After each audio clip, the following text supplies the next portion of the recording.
Hello, Guardians. Welcome back to Tower Casuals, the Destiny podcast. I am one of your hosts, Corey Deering, and alongside me, as always, is the hot goth warlock, Josh Finney. Jesus Christ. Yeah, I was going to use it last week, but you weren't here. I'm back this week. I'm sad that I missed talking about the new Destiny MILF. Yeah. Very, very sad that I didn't get to talk about the warlock goth mommy, but she's got some real X-Men Evolution Rogue vibes going on. Listen, pre-teen Josh would have been fucking thrilled. Okay, this game would have been insta downloaded. I mean, it's fair. I mean, I'm gonna be playing anyways, but I'm gonna need this character to come into the game, like just fully. I don't know anything about her. I just need her to come into the game, like the main game. I'm sure most of these characters, if they're not part of the lore already, will make it into the game somehow, right? I mean, we know. Look, we know Destiny Rising is an alternate timeline. Yeah, I'm wondering how committed they stay to that. I think it's alternate until it takes off. It's alternate.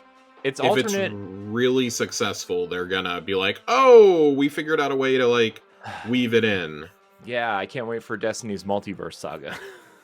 Pretty much. Is Jonathan Majors also going to be fired from that? No.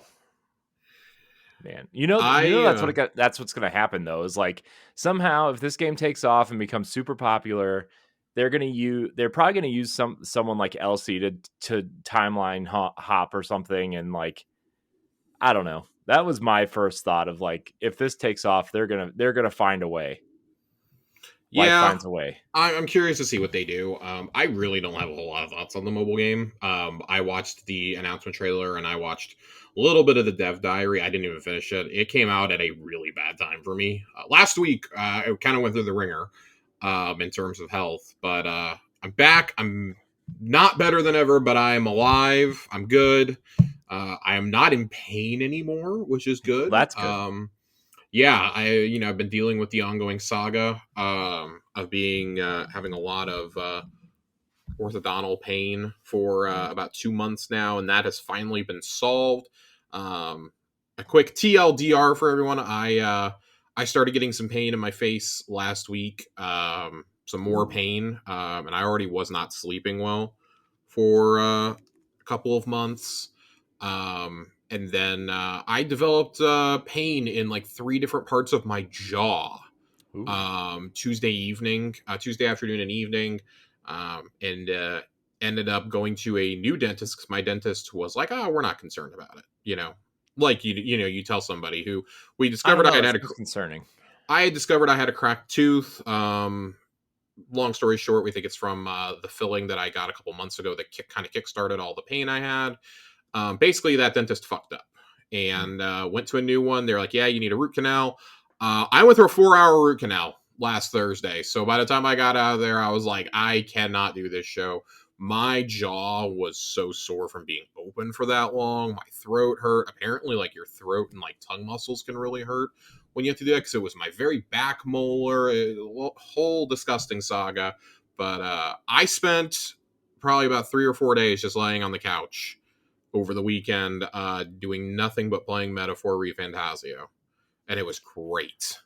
Well, if you're gonna be stuck on the couch, that's the game to do it. I hear that is in fact the game to do it with. But I'm good. I'm back. I'm sad that I missed talking about Destiny Rising. I'm sad that I missed talking about the Xbox Partner Showcase. I was very excited to talk about both of those, but man, I was catching glimpses of that partner showcase in an Uber, and I was like, "Yeah, I'm not gonna be able to talk about this. There's no way." So, what did you think of it, Joe? I mean, top level thoughts, I guess. It was fine.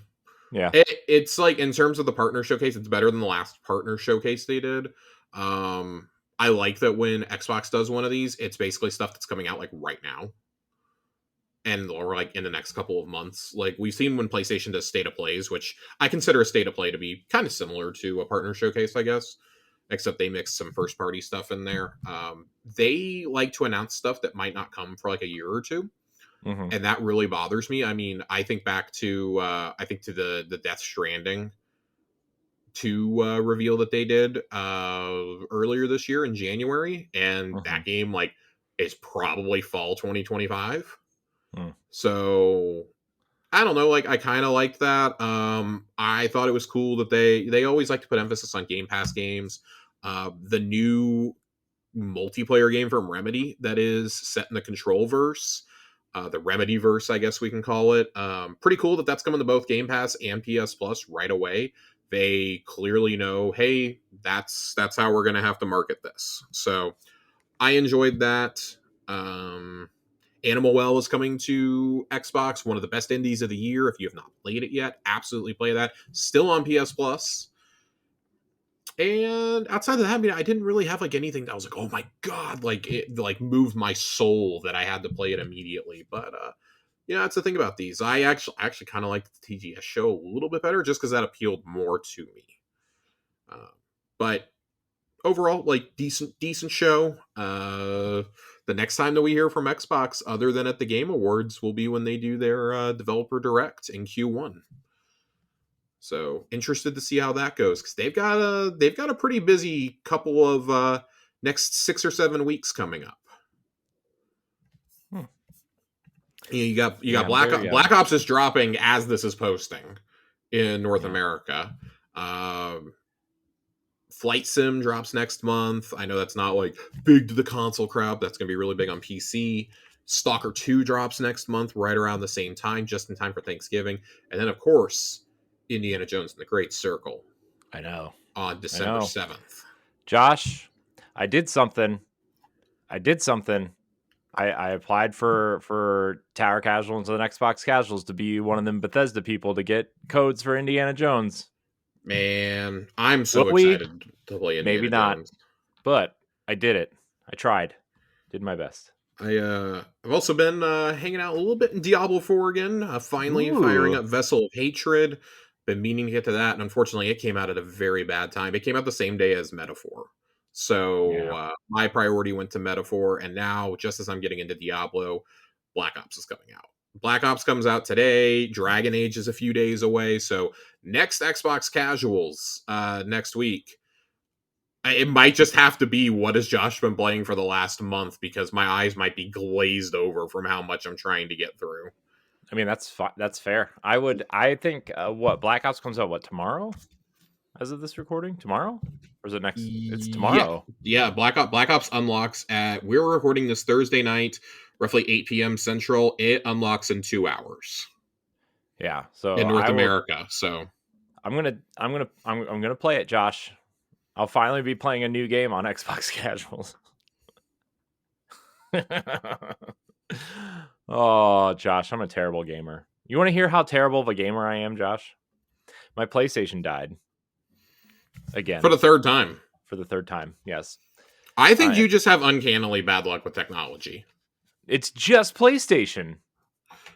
Well, 2 of my PlayStation 3s broke. Mark Cerny does not like you. My PlayStation 4, is it because I don't play it enough? Is that the problem?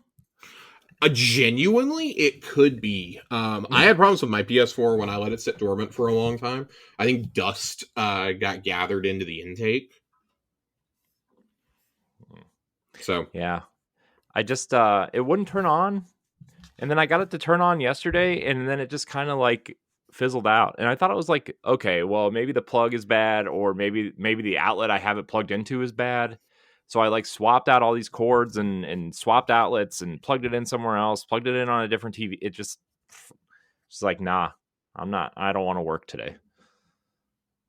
So yeah, for me, it up and shipping it out. I don't have that problem with my console. I have that problem with my controllers. I have had 3 different PlayStation 5 controllers get stick drift. And that's just wild. Like I've heard people complain about like Xbox controllers getting it, and I've never experienced it with an Xbox controller. I have experienced it with my Joy-Cons on my Switch though. I have 2 different Joy-Cons that have gotten stick drift. One of them was my day 1 set, but that took like 5 years for that to happen, so I was okay with that. The other, it was really frustrating because it was a pair I had just bought, and it developed stick drift within a year. Same my very first PS5 controller got stick drift within 2-3 months of me buying the console. And I basically was like, well, we were kind of like tight on money, and I was like, I guess I'm not playing my PS5 for a while. Thankfully, nothing's coming out, and a friend was very gracious and sent me one of the Midnight Black controllers when they released. So, um, yeah, I'm definitely shifting more towards the PC mindset these days. Yeah. I would be pretty surprised if we got to this point next year and I wasn't almost entirely on PC. That's the nice part about us, like being in the Xbox ecosystem. Not to turn this into this, it's obviously Destiny show, but that's the nice part about us being so hard in the Xbox ecosystem is, they're starting to work with ROG a little bit, with the ROG Ally a bit more, and they do play anywhere. So you buy you buy some of your games. I know, like for example, it's only certain third party games, but I believe that all Sega and Atlas games are like that. So, for example, I bought Metaphor on my Xbox console. I'd be able to take that on the go on my ROG or play it on a Windows PC. So, I do like that aspect of it. I just don't like that you have to use the Windows Store for it. Yeah. But I definitely feel like I'm going to be shifting more that way. But I've got stats for us to talk next week on Xbox Casuals about the divide in ownership on the respective consoles. And yeah, this is Tower Casuals, the Destiny podcast. Yeah, Destiny. We have Destiny we to actually talk about. we actually do have stuff to talk about this week. And a lot of it's Bungie's own making. It's not actually like news, but there is some minor controversy going on, and I really wanted to dive into some of the weapons of the season. Controversy? Today. No way. Oh my god. I guess we'll just start right off the rip with it, rather than going to the TWAB, since the TWAB is kind of short. It's pretty much just Festival of the Lost stuff and some new perk combos on guns. But the big thing going on this week is Perkgate, as it's being called, where people are experiencing abysmal drop rates in the New Vespers host dungeon, especially.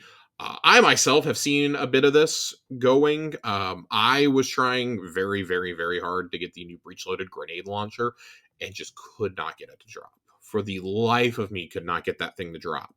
Finally, I unlocked the focusing, was able to do that, but I have farmed first encounter not nearly as many times as other people. I probably have 40 to 50-ish clears of first encounter, and I think I've had 2 breech-loaded grenade launchers drop. The only other ones I got were just from running my alternate characters to the programmable chest. Mm-hmm. And I don't think that in and of itself wouldn't be as frustrating if like pretty much every drop I'd gotten from first encounter on both regular and master hadn't been the fusion rifle. I think it's really frustrating when you get one specific weapon that you don't. I think that adds to the frustration when you're getting a weapon you don't want, but then when you finally do get a weapon you want and it doesn't have the perks you want, like the god roll on this gun, for example, you want attrition orbs, you want demo attrition orbs is kind of what everyone's going for. And Perkgate has basically come out of people who are compiling data and saying, okay, out of all these drops, like the good perks are weighed significantly less, and then good luck getting the god roll. The god roll is like somebody had like 500 drops and got like 1 god roll out of it. That is a little bonkers. I do think there is something fucky going on with this, and I don't think it's. I want to be really clear. I don't think it's all the way intentional, but I don't think it's all the way like innocence either. I do think that the RNG is fucked in this game to a degree. But what makes it funny to me is it's mainly people with bad RNG that are complaining, of course. If these people had gotten good rolls pretty much right away, I don't think there would be any complaining. So I think it's a factor of that, and this is also being used to point to, see, this is why we need crafting. And I do think I am kind of in the camp of, this is a very big example of why I like crafting so much in this game these days. Because, yes, I like the chase for loot, And I like the idea of when I like getting a red border and knowing, okay, like if I get a good roll, I'm going to use that until I'm able to craft the weapon. But I like knowing that when I get all 5 red borders, I can craft the ideal version of that gun that I want. I am still playing the game even though I get red borders. Yeah. Right? Even when I craft a game, when I craft the gun, I'm still playing the game. I'm still enjoying the game. I don't understand the folks who want it to be completely one way or completely the other. I do think there needs to be some kind of loot chase, and I was talking about this with a couple of our friends, A1 Johnny and Joasis, the other day. I think Nerd and I might have had this conversation too, where I was saying that what I would like to see is if you're going to, because crafting is being brought into the dungeons with Apollo. Well, really with Behemoth, is when dungeon weapons are going to become craftable. And I do wonder if they're going to go back and refresh the loot pools at some point. I'm sure they will.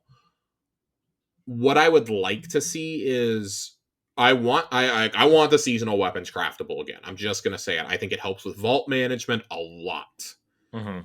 That's my biggest concern is when you can't craft them, there's a problem. What I would like to see is chances for god rolls to drop with a special ornament on them, like the Brave Arsenal, or you drop them to where, hey, maybe when you get the curated roll, it has a perk combo that can only drop on a gun like that you can go and enhance.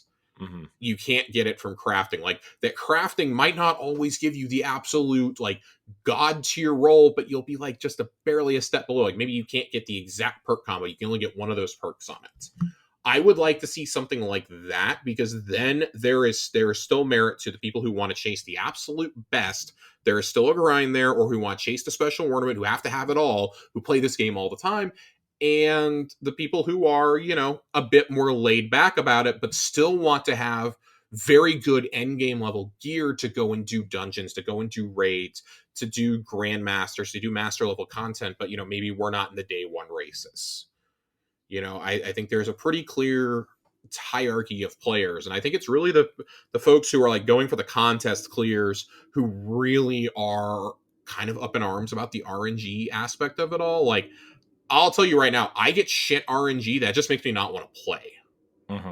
That just drives me away from playing. I'm not going to sit here and play about it. I'm just going to be like, okay, well, I'm going to go somewhere else. I do think that the tonic system, as far as seasonal drops go, does make a difference. I do like that, hey, once you get a weapon to drop, like, okay, once you get your ideal roll, or, you get your double perk weapon to drop, you get a curated roll. Okay, maybe I'm going to step away from trying to get that weapon now. And the nice part about having something like Onslaught is really easy to grind out weapons in. You get the chest after every wave. You get the double chest at the end. If you're doing master, you get double chest the whole way, and you get 3 at the end. You pop a tonic, you're getting weapons that are just dropping and raining galore out there. I found that especially when you do the legendary tonics, you are just drowning in loot. I popped one when we were farming First Encounter the other day, and every single chest open, I was getting a reprised splicer weapon when I had one of those tonics on. Granted, I wasn't exactly getting ignition codes, which is what I was trying to get with my tonic, but I was getting a splicer weapon every single chest open. So that does make it feel a little bit better, I would say. I think that part of the deal with Perkgate is everyone's getting used to now, instead of just like dungeon weapons aren't craftable, and like, well, we're used to the grind for dungeon weapons. It's kind of a twofold problem. One, the whole game now is you're chasing weapon rolls. That nothing is now craftable this season. And that can feel really frustrating. The other part of it is we finally have 2 really, really, really good weapons in the dungeon. The breach and the heavy grenade launchers are both really, really good. And I think it's massively frustrating for folks to go in and feel like they're not getting, because both of those can drop from First Encounter. And when you don't get one of those to drop, it can be really frustrating. I personally have experienced really low drop rates on both of those off of primarily First Encounter. And yeah, I think it's a little bit of an issue. And then I was running Master yesterday with a couple of our friends, Dealer and Oak, and all of us got armor for like maybe the first 3 or 4 runs, and then after that it was just straight weapons when we were there for Artifice Armor. So it can be a little bit frustrating, I think, to not be getting exactly what you want. And I think like between armor and weapons, like that's the RNG of it all. But it feels especially bad right now because there are two specific weapons we're chasing. And when I think back, I don't really remember off the top of my head, outside of Indebted Kindness. I want to say that. Outside of Indebted Kindness, I don't know if there was really another weapon that we were like that with on Warlords. Ghost of the Deep, I think Cold Comfort was about the only one that we all felt that way. And if you had a chill clip bump in the night, you had the better version of that, in my opinion. Except you could get chill clip bipod on this, which was really nice. I think back to Spire, there really wasn't a weapon I went crazy for in Spire. There were some novelty weapons, but nothing really big. I probably have to go all the way back to Duality to remember the last time I personally had to grind out a weapon in a dungeon setting, and that was the infamous Storm Chaser incident of 2022, where I did 60 runs of Second Encounter in a 48-hour period. Poor nerd Joasis and Andre all had to be a part of that as rotating team members for me to run it. It's only for me to get 2 Storm Chaser drops out of like 60 clears. It doesn't feel great. It doesn't feel great when that happens. We all know the struggle that I had with the Ron Trace rifle as well. That has been well documented to anybody who has ever played with me. It took Pantheon for me to even get that in my loot pool, let alone get it crafted. So I do think there is something fucky going on with RNG. I think it's been going on for a while, though. And I think crafting in a raid setting really masked it. And I think poor loot pools in dungeons probably masked it as well. We were having a discussion about exotic drops as well. I know that's been a sore spot for a few members of our community for a while. Nerd was talking about, think about all the times that people have talked about doing like 60, 70 runs of something and haven't gotten the exotic. Even when you have the Triumph boosts. And I mean, they started doing that because the drop rates were so abysmal at times. I remember it took him like 60, 70 tries to get Vex Mythoclast. Saint was talking about, it took him 60 something clears to get Hierarchy of Needs. It took me at least 30, 40 clears to get Hierarchy of Needs. And it doesn't feel good when you're having to do that repeatedly. I do like that once something is in a rotator, you can just grind out that final boss repeatedly to try and get it. But when I think about something like the final boss when I think about Corrupted Puppeteer in this new dungeon, that is not a quick farm. That boss is not quick. The average fire team is probably taking, I would say, 2, probably 3 phases to clear on normal. There are ways you can optimize it. We're going to get better strategies as time goes on, but I think the very nature of that fight makes it hard to 2-phase it. You can easily, it makes it hard to 2-phase if you're not totally optimized, I guess I should say. But for a competent team, a 2-phase is nothing. I'm very glad mine dropped because I have no intention of doing that boss anymore. I think the setup is too long to get the DPS. But as we start getting these more creative boss encounters, and with better, more raid-like mechanics, that does make it harder to grind things out. And I think that things need to be weighted differently. I think back to all the stories of people struggling to get 1K to drop. Vex Mythoclast, we just talked about that one. That's another one. Like, that's the one I've heard the most from people that they have had just trouble dropping. Is something like Mythoclast. So conspiracy Josh is here.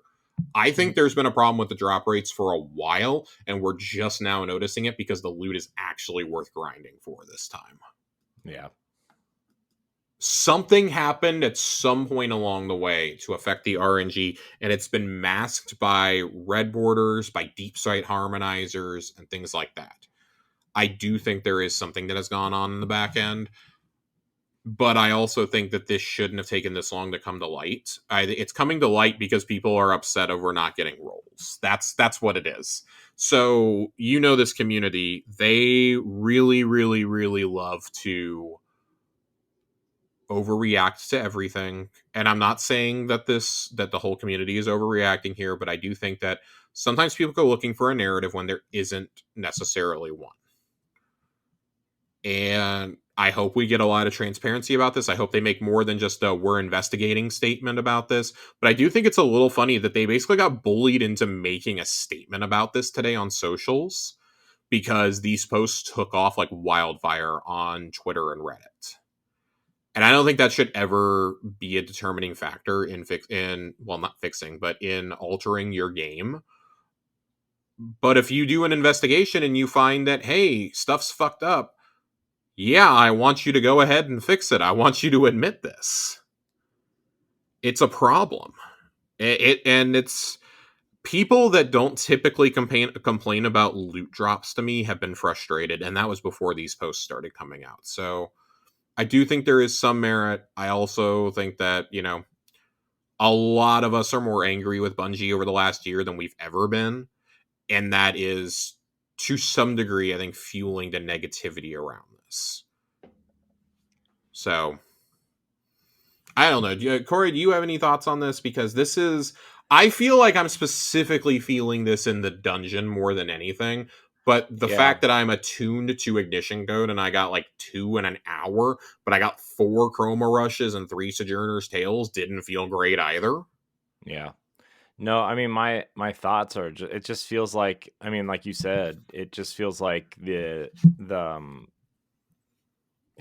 trying some different things, but the drop rates are just abysmal, and we're noticing, a lot of people are noticing now, because like you said, the gear is really worth grinding for, and the fact that you only got 2 in 6, like what'd you say, 60 clears, like, geez. Yeah. And then you're attuned to the one thing, and then you're getting these other things, but also like you're not getting the drop rates on those either, and it's just kind of like, man, it almost feels like grinding for grind, just to have the grind there, instead of like,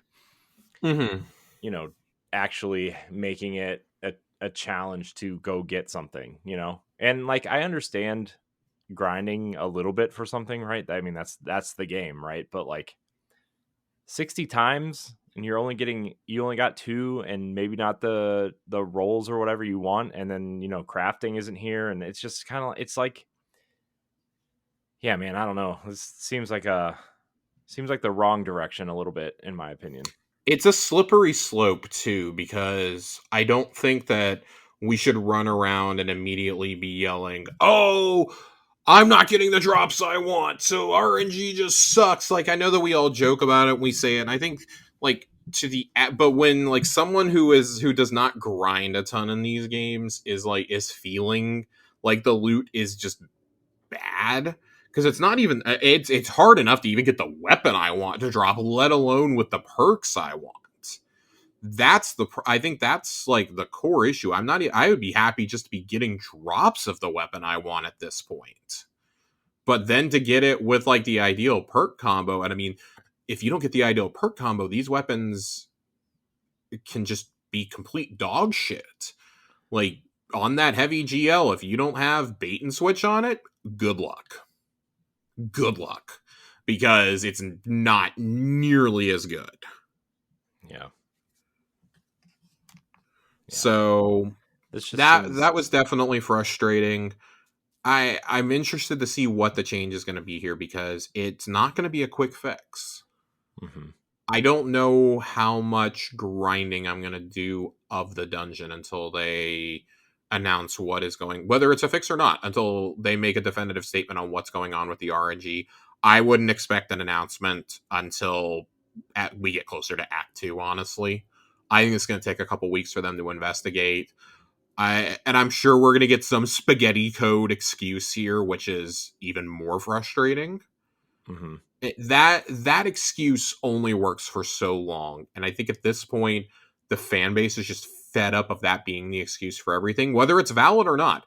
They're just fed up. They want a definitive answer at this point as to what's going on, and it should not be that hard to get one. Yeah. No, I 100% agree.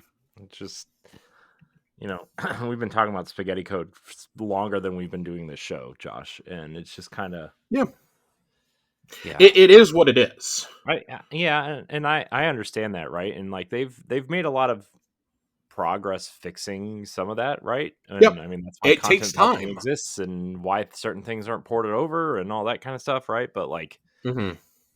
for it to be the excuse for new content, like I would have thought they would have found a way to kind of optimize their development for this code by this point, and they just haven't, you know.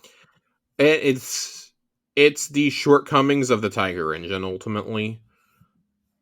This is why folks clamor and beg for a Destiny 3, because the problems that you're having are going to continue to surface because of how old your engine is. Like, this is a modified version of the Halo Reach engine, for God's sake.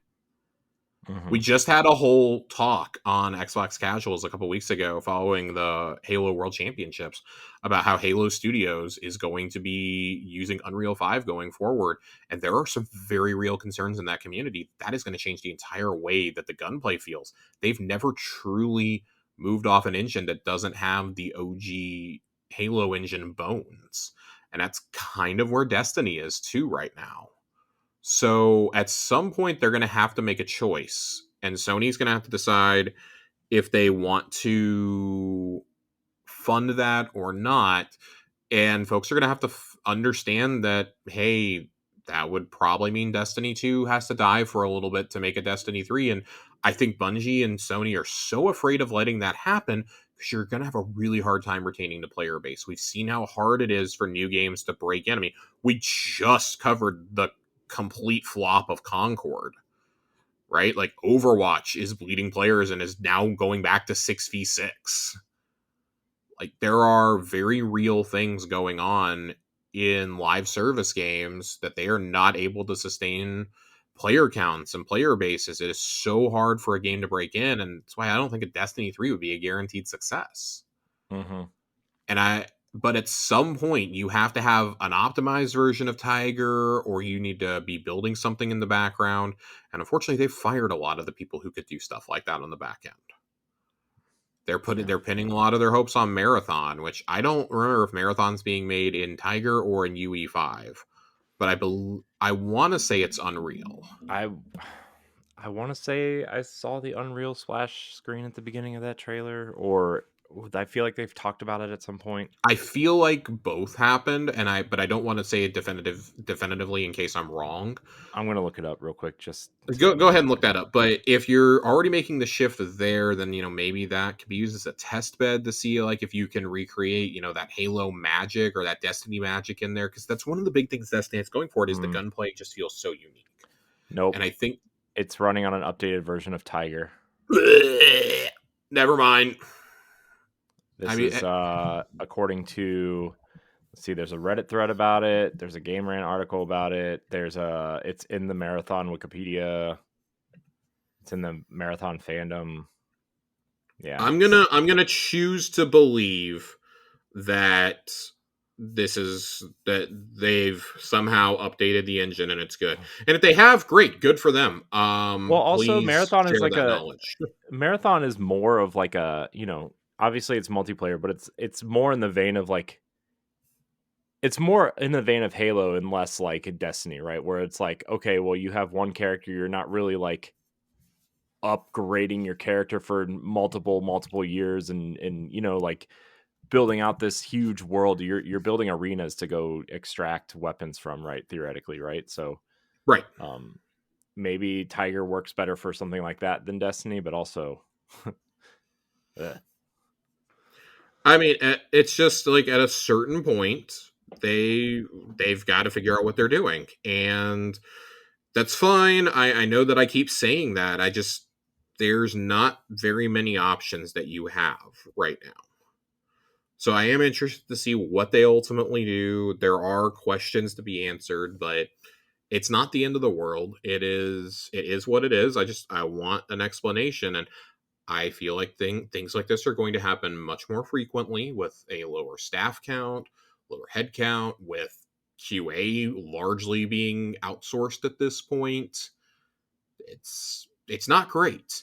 Things like this are going to keep happening, and that's just going to be one of the things that we have to deal with playing this game. And I'm going to give everybody the same piece of advice that I give myself when I get frustrated with something. Like, all right, well, like the RNG is messed up. Okay, well, I'm going to use this as the perfect excuse to play some Black Ops this weekend. I'm going to play Dragon Age next week with my friends. Obviously not co-op, but I'm going to, spend time playing Dragon Age with my friends. And, I'll pop in for Festival of the Lost. But hey, until they make a definitive statement on RNG, I'm kind of okay with stepping back for a couple of days. Like, I'm not, because if it is bugged, I don't want to kill myself and make myself more frustrated in this game when I could just kind of take a breather. I don't know. So food for thought. But I know there were questions about that we had tonight. Titan specifically asked a question about he called it Weightgate. I called it Perkgate. Where do we want to go next, Corey? Do we want to talk about these ornaments, these wizard ornaments? Those are fun. I mean, we kind of already talked about them, I guess, but yeah, I guess let's go ahead and get into the TWAB, I guess. That would be a good place for us to go. Festival of the Lost is back on Tuesday. Spooky Grandma is coming back. I can't believe they waited this long for Festival of the Lost. We're gonna have spooky Thanksgiving at this rate.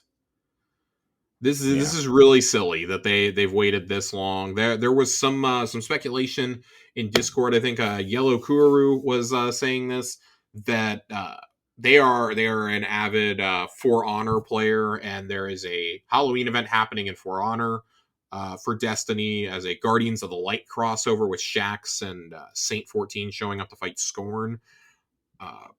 Baffling crossover, but that because that starts this next week, maybe that's why everything was held over. And it's a better theory than anything I can come up with, so that's what I'm going to choose to roll with. Regardless, starting your Halloween event 2 days before Halloween is a bold decision. Yeah, it's a really bold choice. It's something. It now makes sense why they had to move Iron Banner, but the fact we're not going to get Iron Banner until partway into Act 2 is also really strange. Like, they're bringing it back the week of Thanksgiving, when I imagine a lot of players will be very busy that weekend, with it being a long weekend and a holiday weekend on top of that. So, okay, that's a decision that's being made, but Spooky Grandma's back. Haunted sectors are back, much to my chagrin. I'm not thrilled about this. Whatever. Expert haunted sectors are back. Yeah. You have a chance to drop additional Eerie Ingrams in there. Got some new masks, Josh. We got some new masks. Down here, let me scroll all the way down. It looks like we have got one of the tower guards. We've got... Is that that's Cade. That's the Last City shell. Looks like one of the Halloween thralls, one of the robots. I don't know what that one on the far left is supposed to be. Yeah, I have no idea. Somebody tell me if you figure it out. That's not Micah 10's helmet, is it? I don't think so. And then is that supposed to be the witness up there on top? I'm not sure. I don't know. I don't think so. I think it's supposed to be like a dread. Anyways, that new masks are here, of course. Manifested pages are back. You no longer have to do the stupid thing of getting spectral pages. It's just straight up manifested pages. It took us like 4 years to get to this point, but we're finally here. Thank God. Sweet rewards. Making purchases and focusing armor and weapons will cost candy, which can be earned by defeating enemies and completing activities during Festival of the Lost while wearing a mask. You can also earn a nice helping of candy and XP by completing bounties offered by Spooky Grandma. So, some of the goodies. We have the wizard armor, as Corey mentioned earlier. Of course, this won the armor vote earlier this year. I would love to see it. It looks so cool. I want an armor contest that's not for Festival of the Lost next year. That's my request to Bungie. Yeah. Let us vote on Solstice armor. Yeah. Let me vote on like Guardian games or something. Like, let me vote on something else. This is Boring. Let me vote on the solstice activity too. Oh God, let me vote on all the activities because haunted sectors suck. These are cool. These look good. I do like that they gave us the option of you could vote for the evil or the good wizards. I like that Titan set a lot. Yeah. Big fan of the Titan set. Really love the Warlock set. The Hunter set, well, I can already tell you the hat's attached to the cloak, so you guys already know how I feel about this one. Oh man, I put that in the Discord the other day. I'm like, I really hope the Hunter set's hat isn't attached to the cloak. Oh, it's going to be attached to the cloak. Plot twist. Not super thrilled about it either, but I hate that for you guys. Everything cool is attached to the cloak because it's the hood. It's not the helmet, which makes it worse. Oh, I'm sorry, Josh. Yeah, it wasn't great. So I TBD if I'm going to buy this set or not. I honestly I probably will just because like the rest of the armor looks so good on the Hunter. I like the Hunter and Warlock sets. I think all three sets just look great here. Yeah. Big fan. Still really hate that it's only part of Eververse. Don't like that at all. But you know what I do like? I love this new Shotty, the new double burst frame shotgun. Arcane Embrace. It looks awesome. This is how these types of holiday weapons should look. This looks really, really cool. Heavy Burst fires a hard-hitting 2-round burst, slightly reduces flinching from incoming fire while aiming. And some of the perks, they're not telling us all the perks yet. I actually have Light GG pulled up to see if it is findable in here yet. I believe it is. But fourth times and Precision Instrument can both roll on this. So this could be really, really interesting. I would like to see how this is going to work. Arcane Embrace is in here. Let me see if the perks are in here yet. The perks are in here. If you don't want to be spoiled on the perks, you can skip ahead by like 2 minutes. But in that third column, we have Threat Detector, we have Dual Loader, we have Slide Shot, Lone Wolf, Grave Robber, Fourth Times, and Air Trigger. In that second column, we've got Volt Shot, we've got Swashbuckler, Tap the Trigger, Surrounded, Precision Instrument, Desperado, and Closing Time. Ooh. On this gun. I really hope this is accurate because Desperado on a shotgun sounds fucking wild. Yeah, it sounds crazy. That sounds actually crazy. So I am really curious to see how this is. This has a 12-round magazine. I'm very, very curious to play with this game and see how it goes. Or game, God, to play with this weapon and sees how it goes. So very, very curious. I'm wondering if that's actually the list or not, because there are a couple of other versions in Light GG as I poke around, and one of them has a perk that is not on this list. One of them has Trench Barrel. Ooh. So I'm not sure if this list is accurate or not. I'm going to go ahead and choose to believe that it's accurate. If it's wrong, we'll update it on our next episode. But for right now, that does appear to be the weapon rolls or the damage rolls you can get on this. I do think it sounds really, really cool. I'm very curious to see how this gun plays. So excited to see it. Definitely want to play with this. And yeah, definitely going to be something worth grinding out for, I think, in this spooky season. But that's not all. There's a lot of other things. Refreshed weapon perks on existing weapons. Macabre, the Arc Sniper Rifle, is going to get Lone Wolf and Closing Time on it. Jurassic Green, which is the classic rapid fire solar pulse, is going to get Loose Change on it. By the way, these are fun perk combos. Doesn't necessarily mean these perks didn't exist before. Loose Change Incandescent. I believe Incandescent was already on this. I think I have one of these in my vault. Braytech Werewolf sounds like it might be the spiciest one. Rewind rounds and Onslaught. Only thing is, this is unfortunately a 450. Don't really love that. I think this is a 450. Werewolf, is it a 450? A testament to how little I have used this gun in the last couple of years is that I can't remember. I'm actually pulling it up. Josh can't remember. I'm pulling it up in dim to see if I'm hallucinating. Yeah, it's a 450. So, yeah, could be fun, but 450s are obviously dwarfed by 600s and obviously 720s right now. And then, of course, the Cosmic, which is the rapid fire void grenade launcher. I don't think I used this at all once I got it. Can have Withering Gaze bait and switch on it, so I am a little curious on this one. Bait and switch has pretty much become a must-have for optimal DPS at this point, especially on something like a rocket launcher or a heavy grenade launcher. So I am curious to see how this one plays out as well. I like that you're refreshing the perks on these. These are weapons that I don't think should be craftable at all. I think that refreshing the perk pools on these periodically, throwing in a new perk or two every year and switching out some of the old ones is a great idea. It keeps them feeling fresh, gives you a reason to go grind those weapons. I do wonder if the loot is going to rain like it did in Solstice, because I was happy it rained like it did in Solstice, but I had absolutely zero incentive to play after like the first day of Solstice because I had all the weapons drop already. It was just a long armor slog at that point. Right. Something else that I think there's going to be some people happy about this one: exotic class items.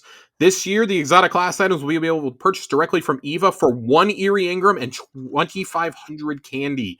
You can purchase as many as you like, and if you have attunement unlocked, these items are extra sweet as you're guaranteed to get your selected exotic class item attunement perk. We've also got a treat for those looking to get their hands on their very first exotic class item. You must own the final shape to have access to the class items. You do not have to have completed Dual Destiny to purchase the Festival of the Lost exotic class item rewards. Unlocking the exotic class item via Festival of the Cost will also provide access to purchasing exotic class items at Xur and rewards from Overthrow Chest in the Pale Heart, though Dual Destiny will need to be completed before you can unlock attunement. I'm going to be really blunt about something here, and I don't think I think some people are going to be kind of frustrated with my stance on this. I don't think this is the worst thing in the world, but I also don't like this. I think this would be fine if you could only do this for this event. I do not think that this should unlock it permanently at Xur. I do not think that this should unlock it in Overthrow Chests. Go Doodle Destiny. It's not that hard. It's also the best exotic mission they've ever done, like, by far. Yeah.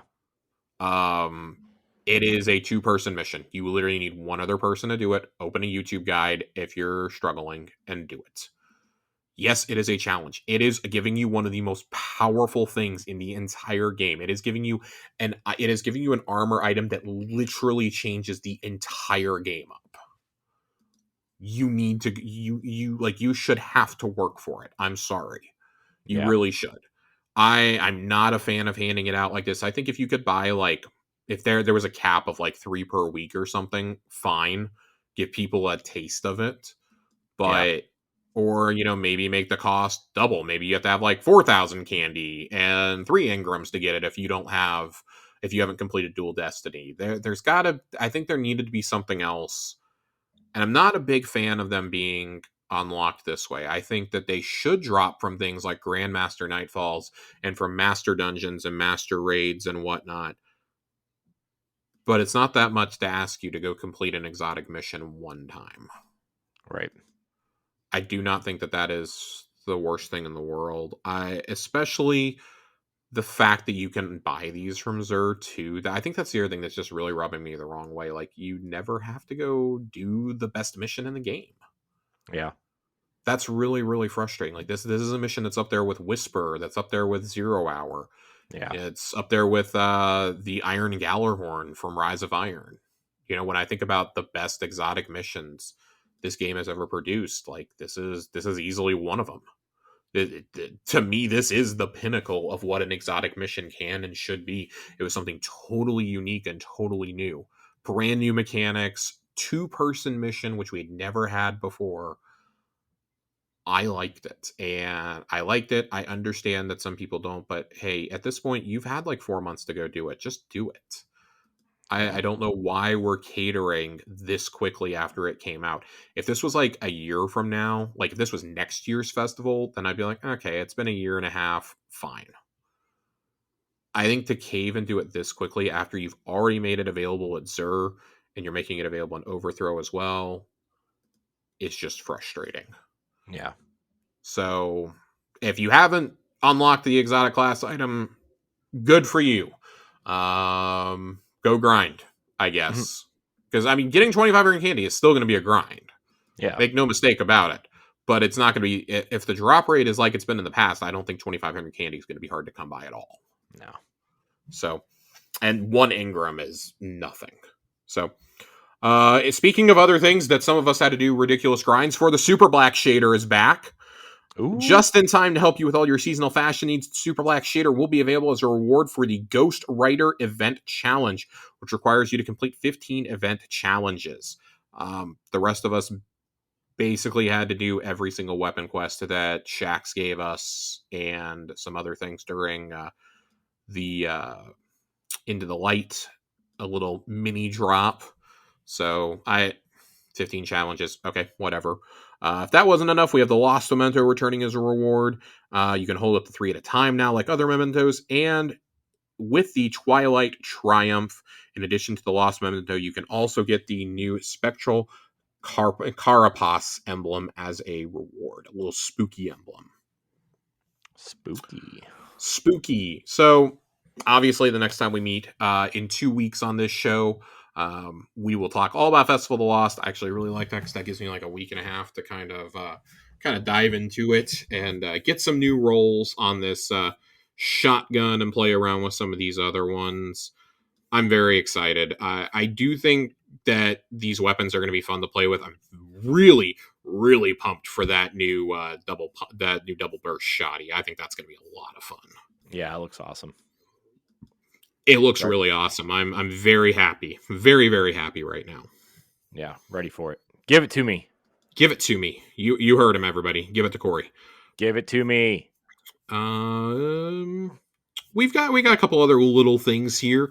Hurricane relief update. Of course, the Through the Storm emblem is still available through next Thursday, through Halloween night.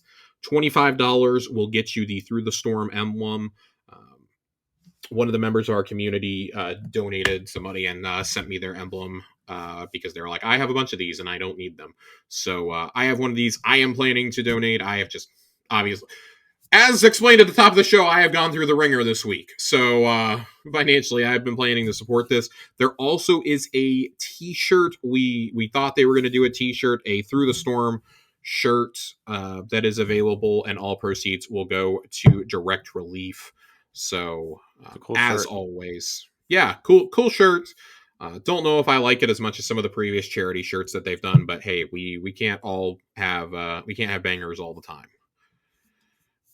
So definitely check those out. I know that we have several friends of the show who live down there in the Florida, Georgia, Alabama, Carolinas area, like that whole section of the country. I know that we have a lot of friends of the show. I have a lot of personal friends who live down in that area too, friends and family. So it hits pretty close to home for me as well. So if you guys have any money at all to spare, do that. I believe Ronnie is doing a fundraiser for it and has posted the link in the Discord in the past.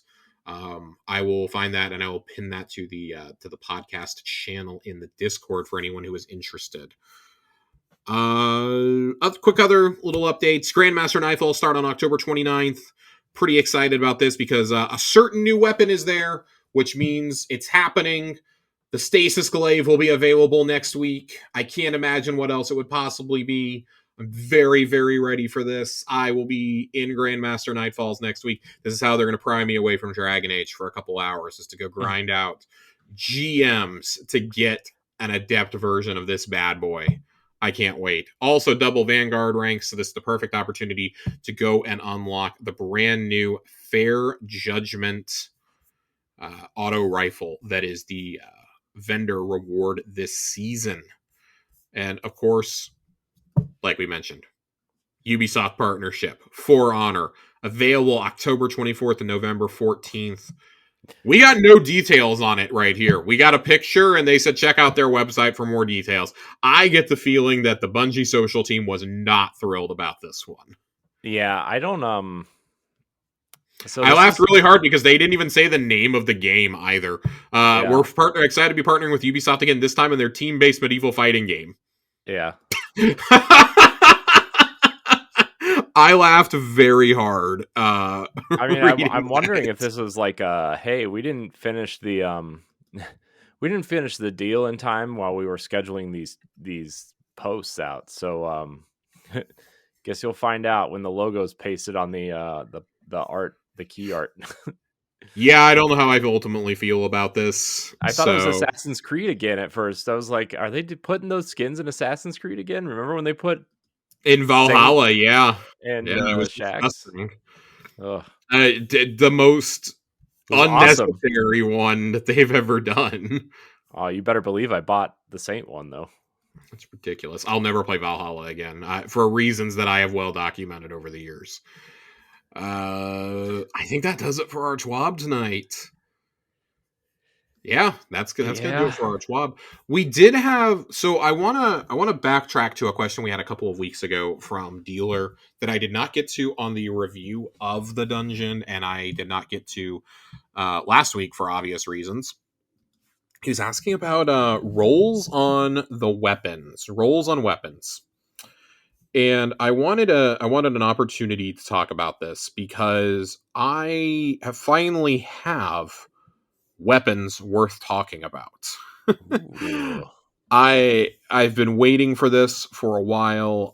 I finally can talk about it. Let me find the 4 weapons in here that are from the dungeon, and I'll be ready to do it. There's 1.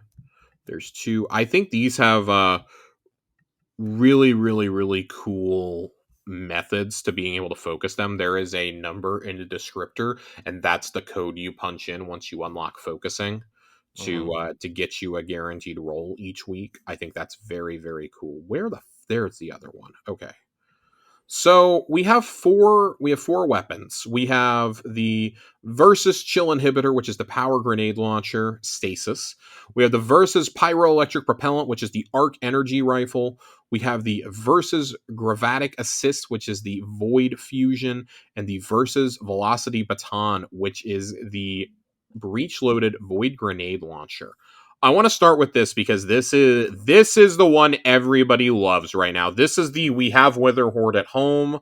It is an Area of Denial frame. It is the second legendary one of these that we got. The first of which was last season with the Lost Signal Stasis one.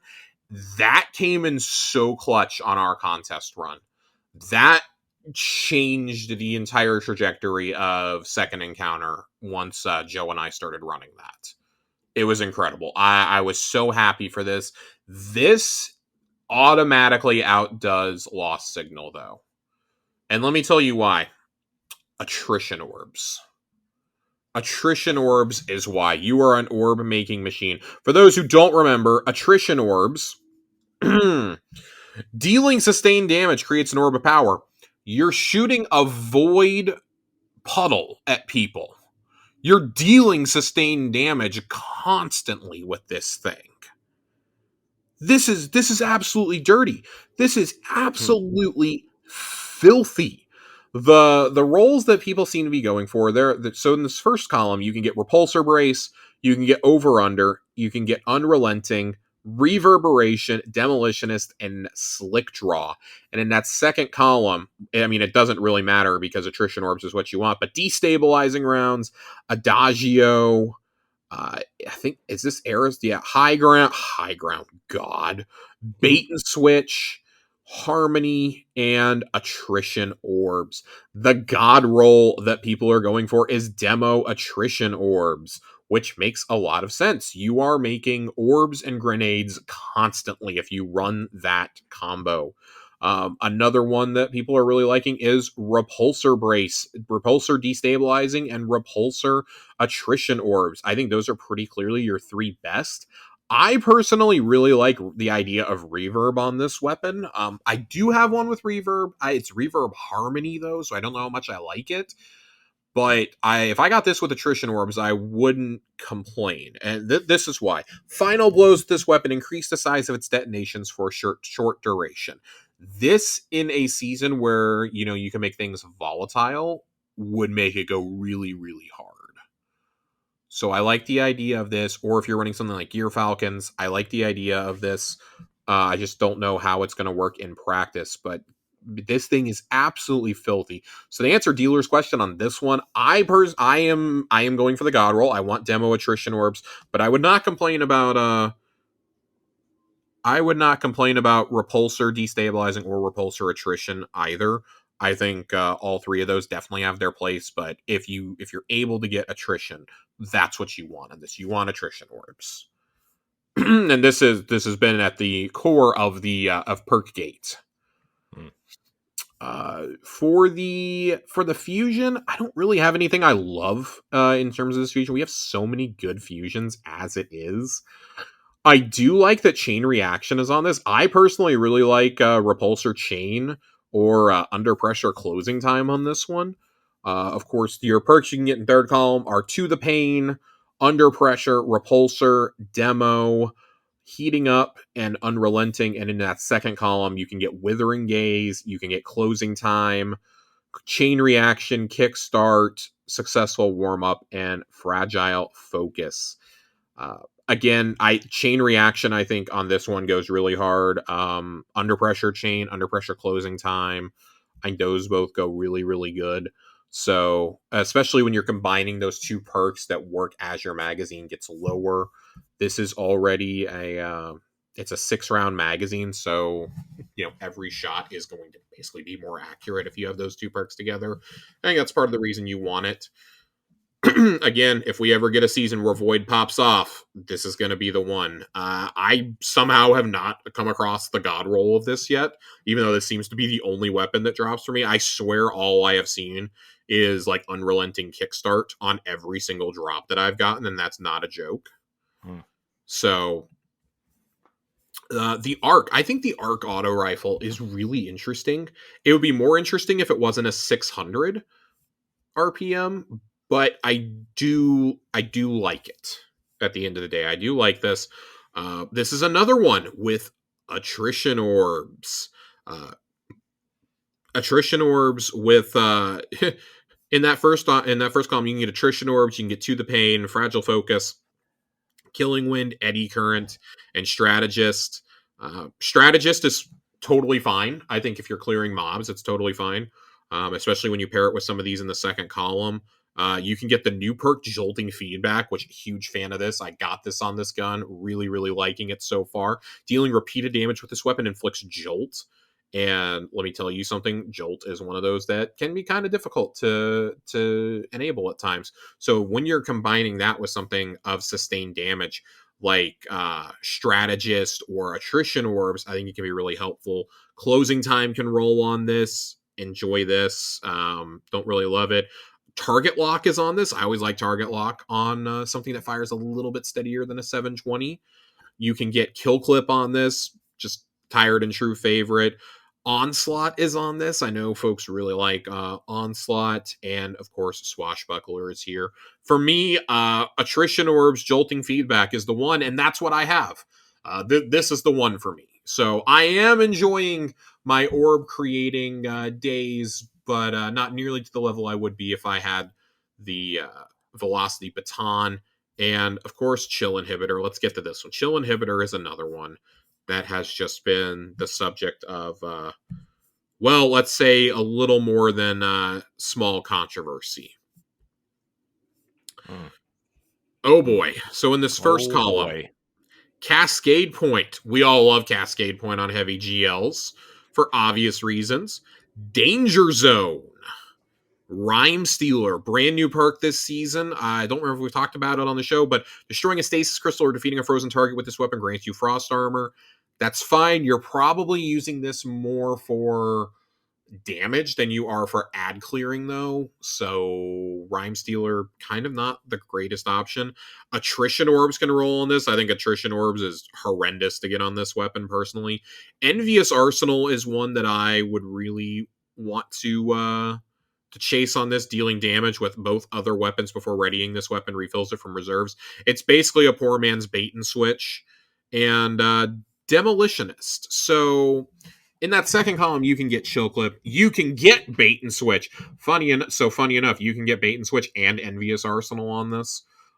Surrounded, Chain Reaction, Explosive Light, and One for All.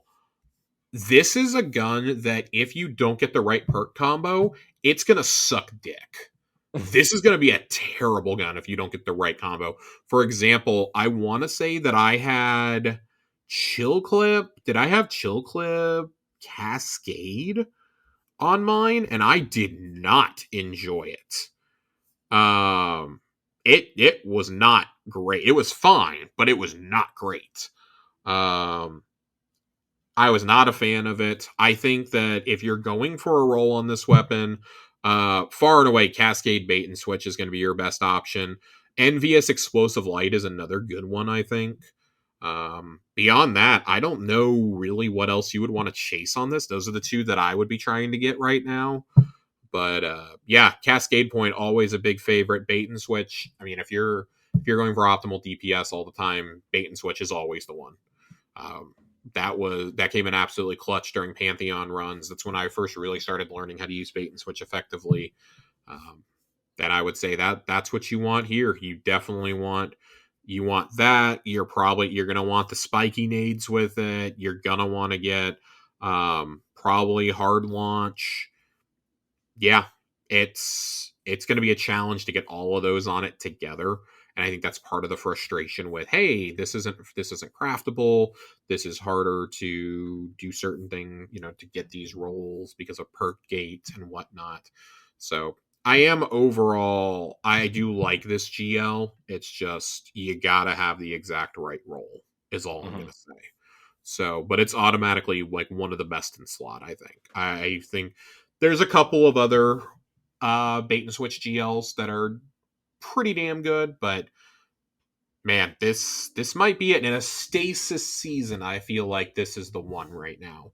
I have enjoyed finding a use for the Neomuna Waveframe Stasis GL. That has been really fun running it in second encounter against the servitor boss. I've enjoyed doing that. That is like the only encounter I've ever found a use for it in. But that combined with, things like the Behemoth Titan, doing stuff, it has been a lot of fun. So there is the answer to your question, dealer. Sorry that it took me so long to get to it, but yeah, I'm still really enjoying. I am enjoying the dungeon overall. I do like the weapons. I don't know.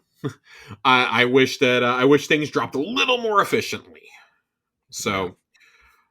All right. Moving on to other questions. So Stardust did ask, how they says, I know you said no more crossover questions, but what are your thoughts on the For Honor Halloween event? Shax and Saint look so fucking cool. Thanks for all the insight you bring to the community. Well, thank you for being here, Stardust. I think that Corey and I have both expressed just neither one of us plays For Honor, honestly. Yeah, I didn't even know it was still going. If you play, I'm not even kidding. If you play For Honor and you are excited about this and you play this event, I genuinely hit me up in my Discord DMs or my Twitter DMs and tell me what you think of this event. I'm not even joking. I would really like to hear from somebody who actually plays this game. I have never touched For Honor. Not out of lack of interest. It's just when it came out, I was really busy with other titles and I just never circled back to it. I love that this game still has a passionate community, though. Yeah. I think I played when it came out, like a month before the game came out. I think that's the only time I played it. And I had a friend who was obsessed with it for like 3 months. But that was like 5 years ago at this point. Yeah, this was like a 2018 game, I want to say. Yeah. So again, just just a really strange collaboration. I will say the character models that Ubisoft has done for Shaxx and Saint, both in this and in the Assassin's Creed crossover, look awesome. Yeah, they look amazing. I mean, they look so good. I always think Ubisoft's like when they do like main characters. Granted, I mean you've played through Assassin's Creed, you've seen the random NPCs just kind of walking around town don't look amazing, but like I always thought the main characters always looked really good. Yeah, I think for the most part their character design always look good. If you want evidence of a game this year where they've done really cool character design, look no further than the oh my god, what's his name? The lead in Prince of Persia. Oh my god, that's Assassin's Creed Origins. What's his name?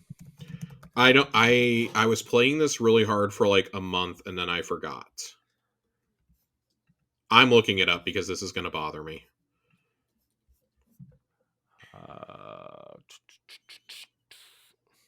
Man, Sargon. Oh, I was going to say Jake Gyllenhaal. Sargon is a really, really cool design character, I think, in this game.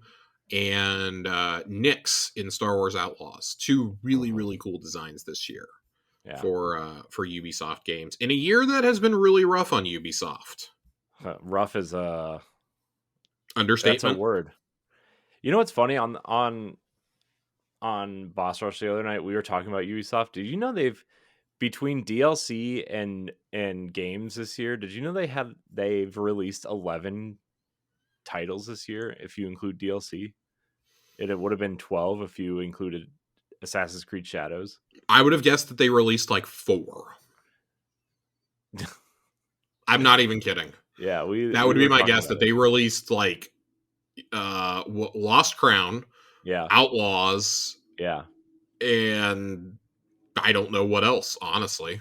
I mean, they were Skull and Bones is one.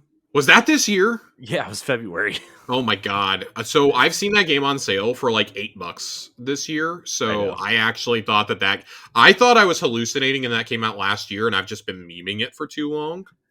Yeah. And Assassin's Creed was supposed to be one, and then Just Dance is coming out, and then the Beyond Good and Evil HD remaster came out this year. What else came out? Something else came out. It's bad. Avatar DLC, Star Wars. Well, Star Wars we said already. Star Wars DLC is coming next month, though. Yeah. So, which, God, I hope that game gets fixed because I would like to finish it. I would like to start it. Joasis writes in. First time in a while that Joe's written in. God bless you. If you could create another prismatic grenade or melee for your class, what would it be? For me, it would be a healing turret that also shoots out threadlings. Ooh, threadlings. I had the day to think about this, and I came up with some interesting opinions. So my first one would be, this is just kind of a modification of how the renewal grasps work, but I would love to be able to throw a prismatic grenade out as a hunter, throw my Duskfield grenade out, and when it lands on an enemy, not only does it freeze enemies, but if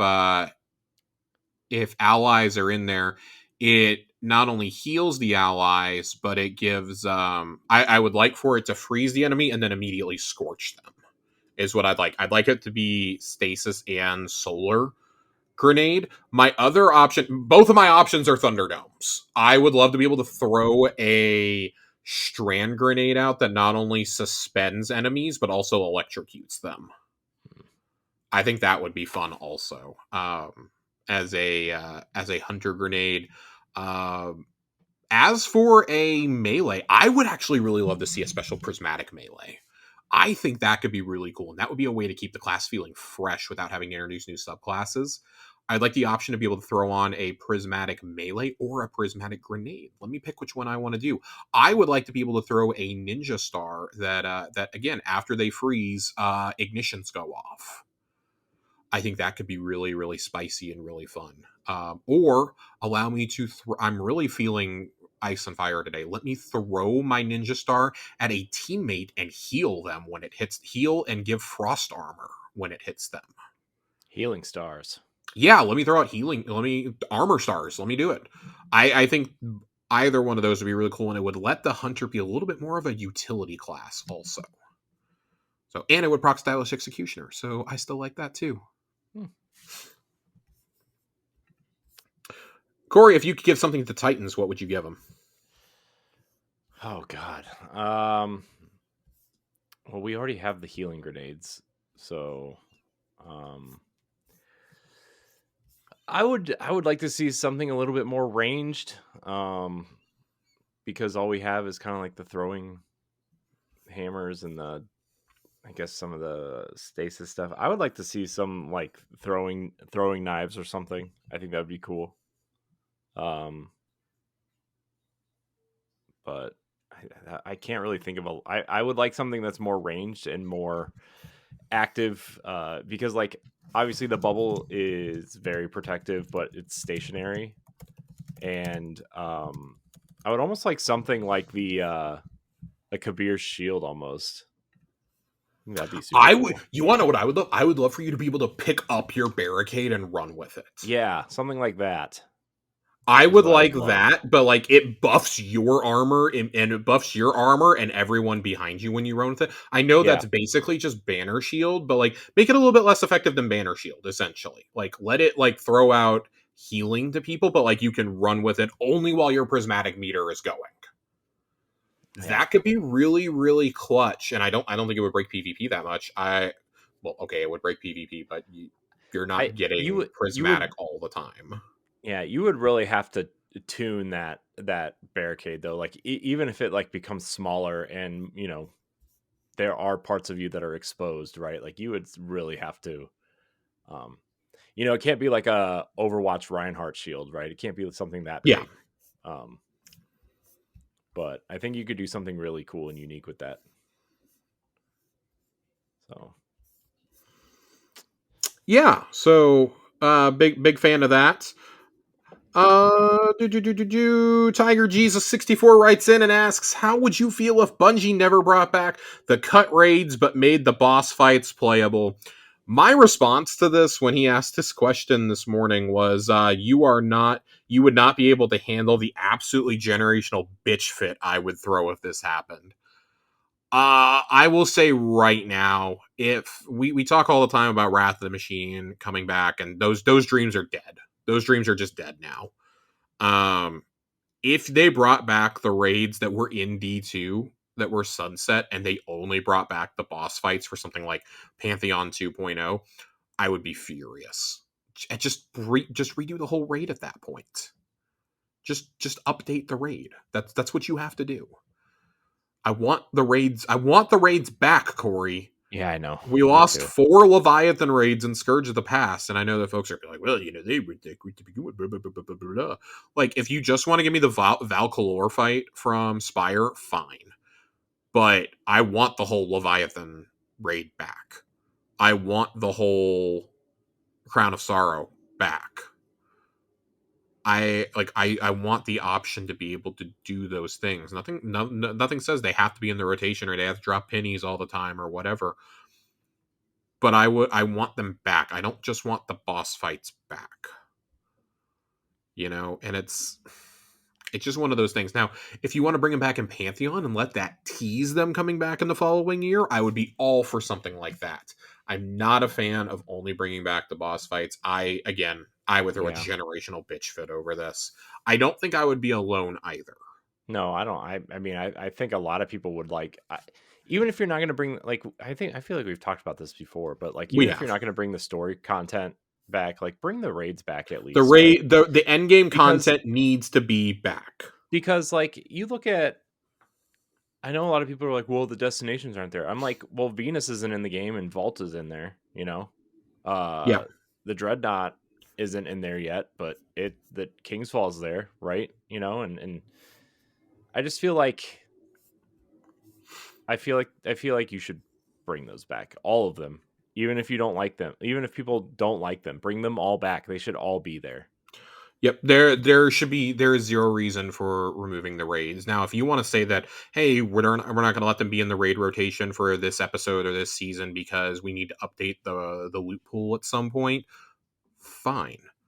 That's a good problem to have. That's a really good problem to have. Like you can bring them back and just be like, oh yeah, well they're not craftable, or hey, put them in there. People clearly want content to grind. Put them back in and let people grind out those red borders and those craftable weapons and whatnot that they want to. Like that will keep your hardcore fan base playing. Mm-hmm. It just will. So, and also it introduces like I don't know, 40 something weapons back to the loot pool. Cool. I'd be fine with that. And you can revamp them and everything else. So yeah, I mean you could add perks to them. You could switch some stuff up. You could add, I mean, in terms of something like Wrath of the Machine, you could put in a new exotic like that trace yeah, rifle we were talking about for a while.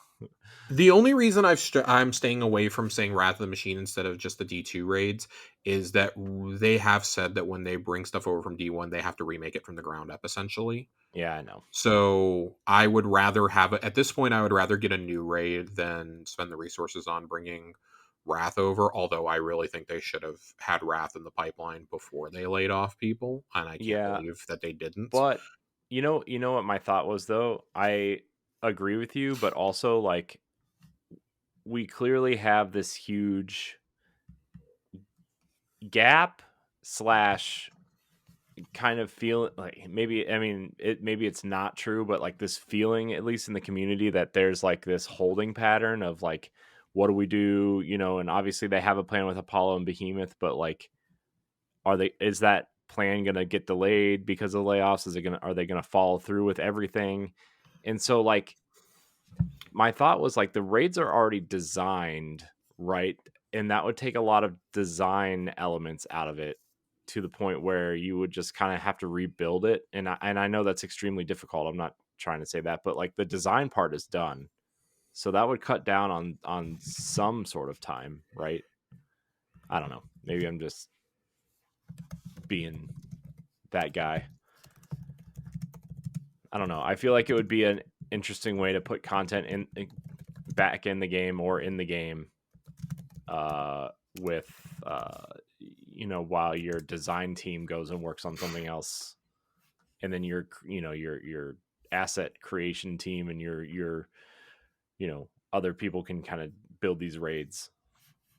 I don't know if that makes sense or not, but No, it does. I feel like at this point you've already brought over 3 of the 4 raids. Just bring Wrath over and we'll stop bothering you. yeah. Like I do recognize that that raids have gotten so significantly better over the course of D2 than they were, but I still maintain like as much as I may not have it in my top 5 anymore, like Crown is still a really well designed raid. That is still the third and fourth encounters are still some of the best Yeah. in Destiny, I think. I think they require a lot of teamwork and a lot of coordination, which most raids don't require that anymore until like Salvations. So I would like to see that. I'd like to see that's part of the reason, part of my motivation for that coming back. But also, like, if you don't want to bring back the full raid layers for Spire of Stars and Eater of Worlds, let us make the decision to go do those when we're in the Castellum. Mm-hmm. When you're in there, instead of going to fight Callus, oh, there's other paths unlocked and you can pick the boss you want to go to. I think that would be a really cool option. And you could just like the best of all the raids combined for craftable weapons, and hey, after a while we're going to switch some of these out. I think there could be some really cool things to do, or like, hey, we're going to have like an encounter that's like rotating encounter up from each of the ones from each of the raids. Like we're going to rotate encounters each week, so you have different chances at different loot each week. I think that could be a really cool thing to keep Leviathan feeling fresh. Something like Crown of Sorrow would have to be its own thing, but the other 3 you could easily combine, or bring Eater and Spire back as dungeons. There's nothing that says you can't do that. Mm-hmm. So I would like to see something along those lines. And of course, we all know how I feel about Wrath. I really like Scourge of the Past also. I think Scourge of the Past is really unique because it takes place inside the city. It's a raid in the city. What's not to like about that? Yeah, and it's a really nice starter raid. And I know like Deepstone and even Ron at this point are good starter raids, but I think that's like a really great starter raid, in my opinion. Yeah. I loved that raid. It was so fun. It's a good raid. I think the map reading was a unique mechanic, and I've always been a fan of the Berserkers. I was really happy to see them back in the co-op, the co-op focus missions for Final Shape. Yeah, that's how things should be brought back, in my opinion. So yeah. that was cool too. Fox asks, how are we feeling so far into year 10 of the game? More optimistic or indifferent? I'm going to go ahead and assume that year 10 means from June 4th until today, October the 24th. Yeah. I'm going to omit the Final Shape from this. And here's why. We've already gushed about Final Shape. Everyone knows how we feel about the Final Shape. I'm choosing to focus on the content that came out post I'm going to say post Dual Destiny. Yeah. Which was 2 weeks in, I think. Yeah. I'm going to choose to say everything post Dual Destiny is what we're talking about here. Yeah. So when I think about this and the content that we have teased for the rest of this year, and kind of as we look ahead to the future for Frontiers, I'm optimistic about Frontiers content. I have very little optimism for the rest of this year, though. I think year 10 has been kind of a disaster. I don't think Echoes was very good narratively, or I think like narratively it was good. You had to really dig for it though. And so like Yeah. I did not enjoy the exotic mission where you replayed it multiple times just to get different dialogue. That was pretty frustrating. That's another example of, hey, we were told it was going to be like the biggest exotic mission ever. It was. Yeah, it was a fucking hike without sparrows. That's what it was. Like there were so many instances where I thought, oh, we're going to peel off and do this, or we're going to go deeper and do this, and no, instead it was the same mission 3 times in a row. Yeah. So even the whisper timed variant wasn't even there was nothing special about it. You unlocked a special door, jumped through a Vex portal, and oh, you get a timer. Oh boy. Yeah. And you get a special emblem at the end, which was fine. It's all an Easter egg. Like that's fine, whatever. Battlegrounds are a choice, continue to be for a seasonal for a main seasonal activity. I'm a bigger fan of Onslaught than I am of that, or than I was of what was it, Enigma Protocol. I think that was the mission inside the Vex network. I did like Breach Executable, if that's the one I'm thinking of, where you were the one that where you were out there on Nessus. I did like that. That is one of the most generous quick loot farms we've ever gotten in a Destiny game. Yeah. And it made me want to keep grinding because that activity was fun. You could queue in on Expert without it being darkness zones with randos, and it was fine. Yeah. There were extra objectives for you to complete. If you completed it fast enough, you got extra chests at the end. It was a good, solid farm. And guess what? Just because the weapons were craftable didn't mean I didn't want to play it. I wanted to play it more because I wanted to get the red borders from that. I didn't feel incentivized to spend my harmonizers. I felt incentivized to go grind that out instead of the exotic mission or battlegrounds. So, and then this season, like, okay, yeah, Onslaught. Cool. I want to see what this Tomb of the Elders is. I want to see what this exotic mission is. Excited about both of those, but we're very much in wait and see mode right now. Like nothing about this season's story is really lighting me on fire so far, and we're technically a third of the way through the story. Like Mithrax is being possessed by the spirit of Nezarec, and we're just kind of chilling. I understand that that's the whole subplot of Ido making the tonics, is that we're supposed to be helping find the cure, but yeah, I'm kind of indifferent about year 10 right now, outside of the Final Shape, which was such a high point that it was crushing to come back down to just like overall one of the most stagnant seasons that we've had in quite some time. After we tried so many cool things last year, between Coil, Deep Dives, the Book of Many Things, like it just kind of felt like we were slipping back into that old routine of, oh boy, here's just a couple battlegrounds and you guys go crazy. I don't know. Yeah. I'm over seasonal content at this point. It's clear that we're not iterating on it really well.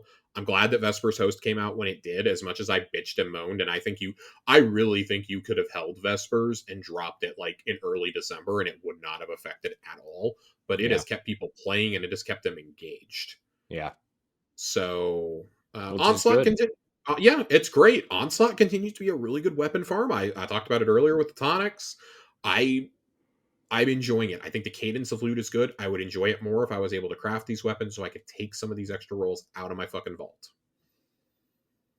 But that's a very personal gripe that I'm not going to dwell on too much.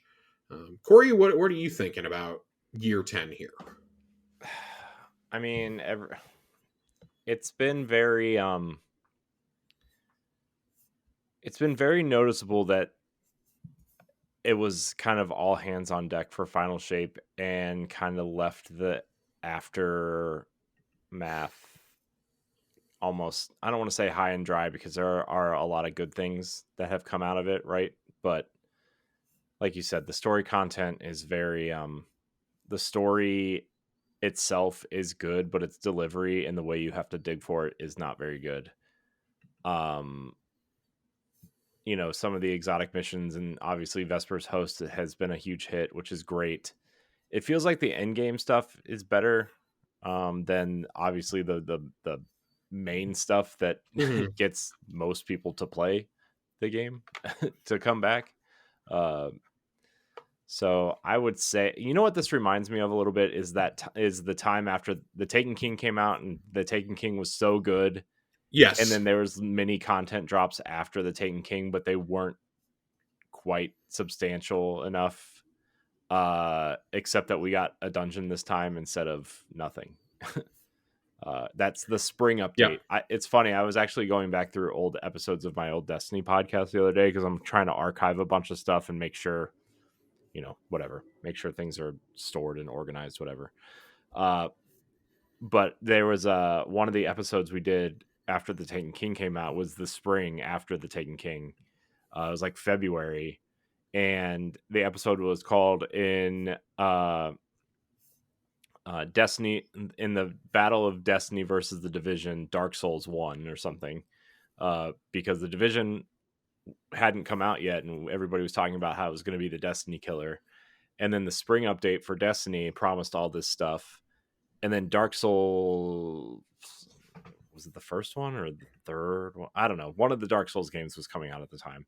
And everybody loved Dark Souls, right? And that was like, oh, well, that's interesting. And we ended up talking about Dark Souls on a Destiny podcast for the first time. It was like, oh, I didn't know we'd still be talking about this kind of stuff now. But that's kind of what it reminded me of, this question and this kind of year 10 stuff. Although I do think the roadmap looks promising. To be fair, I think Apollo sounds interesting. I think kind of making the game smaller in a sense, or the content output smaller, and kind of more direction oriented seems really interesting. And I think the things that they want to do with the campaign stuff sounds really interesting, like the Metroidvania type stuff and the kind of choose your own way to complete this stuff seems interesting. So I'm optimistic. I don't know when it's going to hit the highest of highs again, if it ever will, right? But, you know, I'm optimistic for its future, I think. For sure. Yeah. So two different takes there. I'm optimistic about the future, just maybe not for this episode or for Heresy. We'll wait and see. But I am curious. I'm still curious, no matter what. I would say, if anything, I have like a cautious optimism because I've been burned too many times. See echoes on things that should have really been in my wheelhouse and weren't. Mm-hmm. So we have Corey, you have a question from Fox as well. How are you feeling about Deshaun Watson now? Yes. Do you think he deserved being booed and carted out? Yes. Do you deserve a chance as an appropriate response from the fan base? So here's the thing. From an overall as somebody who used to play team sports, I do not condone the negative kind of reactions towards players, no matter how bad they're doing, right? Like I've been there, and I know the Cleveland Browns they've done it since Tim Couch was the quarterback, Josh. Like they've been doing it forever. But I think Deshaun Watson is a special case because he has, quote unquote, allegedly done some pretty heinous things. And he has been a pretty terrible football player since he's been in Cleveland. There have been a couple bright spots on the football field, but not enough to like keep him as a starter, I would say. At this point, it's pretty fair to say he's only the starter because of his contract. Yeah, and that's where I was going with it. Is like this is clearly him starting is clearly a ownership decision, in my opinion. I don't think Kevin Stefanski production. It's Russell Wilson in Denver. Yeah, I don't think Kevin Stefanski likes him at all. No, I think his hands are tied. I think Andrew Berry's hands are tied because he made the trade, right? Fuck the Haslams, dude. Yeah, did you see? By the way, the city of Cleveland is suing the Haslams. Good. With the Art Modell law saying the Browns cannot leave Cleveland because they're moving to Brook Park, which is about 20 minutes south. Right. Is what they were planning. And the city's going to lose that lawsuit because the Haslams have like infinite money for some reason. They own Love's Truck Stops, which explains a lot. Yeah, and Flying J, something else like convenience stores. Flying J is a truck stop down in the south. Yeah. So it's been here's the thing. The funniest video I saw was when Deshaun Watson ran out of the tunnel and the entire stadium booed him, followed by a standing ovation for Nick Chubb, who was our running back, for coming back from 13 months after tearing all 3 ligaments in his knee. And he did pretty good. So, yeah. I'm glad Deshaun Watson's out for the year. Yeah. I hope he's done. I hope he's done, right? I mean, I know that's a terrible thing to say about someone, but he's a terrible person. So I'm glad. But you know what, Josh? The Cavs start in a week. So I'm ready for that. They've already started. Oh, is that this week? That was this week. Yeah. I want everyone listening to this to know that I sacrificed watching the Mavs season opener against the Spurs to be here tonight. It's true, you did. I have it on pause in the other room. Right. I got to halftime and immediately paused it because I also have to savor the final season of Inside the NBA on TNT. I want to say one thing on the Deshaun Watson thing really fast, and that is fuck Deshaun Watson and believe women.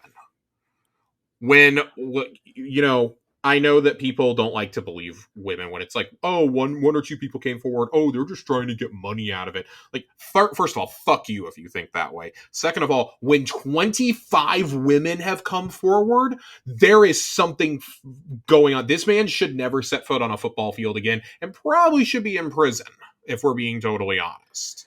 Yeah. Like, fuck Deshaun Watson. And fuck anyone who still supports this guy. I cannot emphasize that enough. Yeah. So you should hear all the Cleveland radio stations around here, man. How just like it's interesting. The Browns are very dramatic, to say the least. So, all right, we have 2 other questions, I believe, and it would really not be an episode without Jiggly Panda writing in and asking us questions. Number 1, I've been watching this Warframe YouTuber try Destiny for the first time, and he seems to be having fun, so I ask this: do you enjoy seeing other people come try a game most of us have been playing for 10 years, and does it make you miss your first time playing Destiny? I'm going to be really honest. I don't watch people play Destiny very often. The people I do have been playing it just as long as I have for the most part. I enjoy people finding out about speed running. That's really fun to me. Yeah, I think the most Destiny I watch is I just watch Byth videos, and whoever's capturing that video is usually what I'm watching. But I'm usually I watch Byth videos. I of course every day one attempt. I'm watching Datto. Other than that, I don't watch. I'm going to be honest. I don't watch a lot of Destiny streamers, and that's just because because I play this game so much, I don't enjoy watching most content creators. Now, I will say I will flip this question around, and when I enjoy watching somebody play a game for the first time that a lot of people I know have played already and have talked about ad nauseum, and I see the joy on their face discovering it, that is fun for me, especially when it's a game that I could not get into, but I love watching people play. Elden Ring is that game for me. I actually really loved Kai Cenat doing the streams that he did of Elden Ring, and he fell down the whole FromSoft hole doing this because he brought a whole new audience into falling in love with these games. And just seeing him fall in love with Elden Ring on stream in real time was such a cool thing to see. I'm not a huge fan of his content, but I think when that happens, that is such a cool thing to see. I have enjoyed I love watching the wacky things people do in Souls games. Miss Mika is another streamer I like watching play Souls games. She did a run where she was playing it two different ways. She was playing it on a PC and on a dance pad at the same time. That is fucking wild. That's fucking bonkers. But I love watching the insane things people will do for Souls challenge runs. I don't like Souls games myself, but I love watching people play them and discover how to beat these games in new and creative ways and like make challenges up for themselves as they go. So like, yeah, it's like a 60, 70 hour game, but look at the infinite replay value that these games can have by trying new builds, trying new runs, new challenges, things like that. So I do enjoy that, even if I don't like Destiny streamers necessarily. So I also find it really hard to just watch FPS players in general because I play a lot of FPS games. But I love watching RPG players because I'm seeing them tackle something different than I did. There was a streamer who he played Persona 5 Royale over the course of several months on stream. And that's a long ass game, especially if you're playing it on stream. That is, if your typical stream is like 3 hours long, that is like, no joke, that's probably like 4 or 5 months of streams because it's such an incredibly long game. But I loved seeing somebody uncover that for the first time as well. Like I remember when I played it for the first time, and a friend of mine is a huge fan of Atlas games, and I was messaging him after every massive story beat, and he was just like, it is one of the coolest things to see one of your friends who was never into these types of games. Like I was not a huge JRPG guy outside of like Final Fantasy on the PS2 when I was growing up, but I fell in love with these games. And part of that's because I got really into anime a few years ago. So I kind of fell in love with games that were like that were part visual novel, part dungeon crawler. And, you know, that I blew through Persona 3 Reload on release day. I blew through Metaphor. You know, I am so enjoying these games. And so I have been on the other end of it, like where my friends have seen me discover it, or, you know, communities I'm a part of have seen me be he's the guy who's like into Western RPGs and like shooters, get really, really into Japanese games over the last couple of years. So I do think it's fun. And then final question tonight. I'm gonna read it here, but I'm gonna let you know right now, Panda, I'm gonna punt this because I need to actually play the game before I start answering this. COD question, but what are your thoughts on them bringing back the classic prestige system and the rewards they have coming with it? I have not looked at any of the prestige stuff. I'm going to be totally honest with you. I have not looked at a single thing of this. I look forward to looking at, I'm going to pour over the graphics today and tomorrow, I'm sure. And I really, really, really look forward to playing this. I will talk in depth about COD Black Ops 6, the campaign, the multiplayer, and the zombies on next week's. That is Halloween Xbox Casuals. Yeah, Corey is also planning to play it. So yes, I plan on playing at least the campaign and probably some of the multiplayer. I'm very excited for the campaign this time. This is the first time I've been excited for a COD campaign in a very long time. Yeah, I think the last COD campaign I actually absolutely loved was Black Ops 2. So yeah, I would have to go back to Advanced Warfare, I think. Yeah, I didn't play after Modern Warfare 3. No, Ghosts. Yeah, Ghosts would be the one. Ghosts came out after Black Ops 2. Yeah, that was the last one I really played. I've always enjoyed playing the COD campaigns because a lot of times they're big, dumb, and loud, and they feel like a Michael Bay movie. They got into really weird war crime territories though over like the last 5-6 years, and I didn't know how I felt about that, especially with the Black Ops series in the Modern Warfare reboot. So I was like, okay, don't really love that.